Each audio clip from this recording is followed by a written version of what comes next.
Sceptre is the debut full-length album from Vision Master. This is a Snohomish, Washington-based heavy metal duo who feature members who had played together in Funerat in the past and also have some relation to Christian Mistress and a few other bands from the area.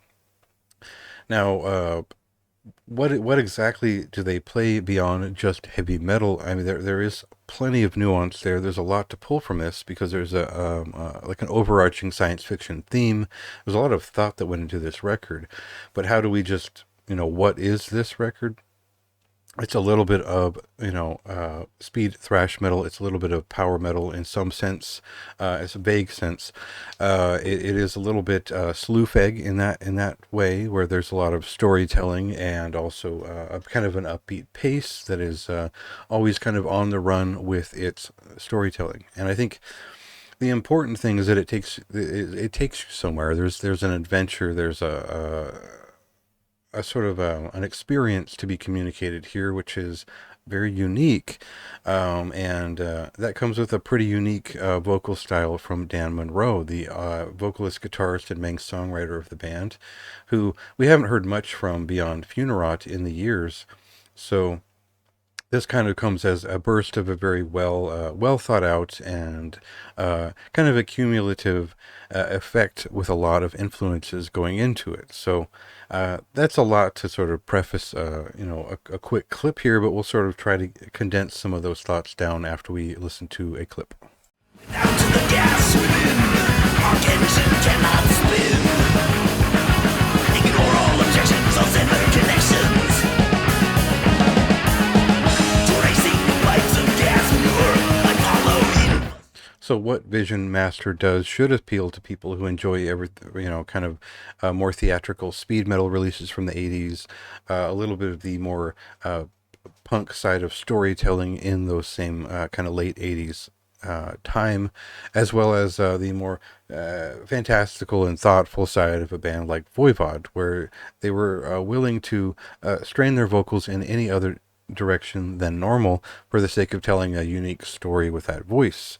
Now, that's not to say that this, we're listening to a Rush record, but again, this record covers a lot of ground. It's kind of hard to talk about in that sense because each song has its own scene from this story, and each one has a unique hook, a unique vocal melody. It certainly has a lot of fiery guitar riffs. This is kind of a riff album as much as it is a storyteller's heavy metal album. So again, if you're familiar with Orb, their first EP, that was a little bit more of a heavy rock and kind of punk feeling thing. It was a little bit more snarling, and here the vocals expand into a much broader range that tell a much bigger story.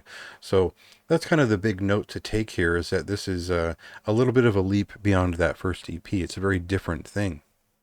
Now, for me, this equates to, I think, sitting down with a band like Brokus Helm and going through their discography and feeling how, like, yes, this is a very traditional heavy metal based band, but they really took it somewhere weird because they were weird. It's when somebody is putting a lot more of themselves into something that is still inherently traditional heavy metal or classic heavy metal or just heavy metal.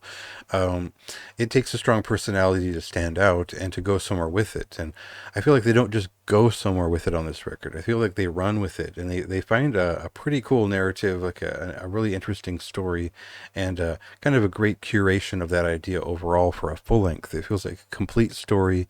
It's almost too much. It's almost maximal with the amount of wordage and whatnot they get in there. So it's a lot to take in. It took me a while when I sat with this record to finally pull together my thoughts and sort of just enjoy it. And I felt that it flowed together so well. The lyrics kind of all speak in a certain voice together to the point where it added up to a great time. I mean, I don't know how else to put that.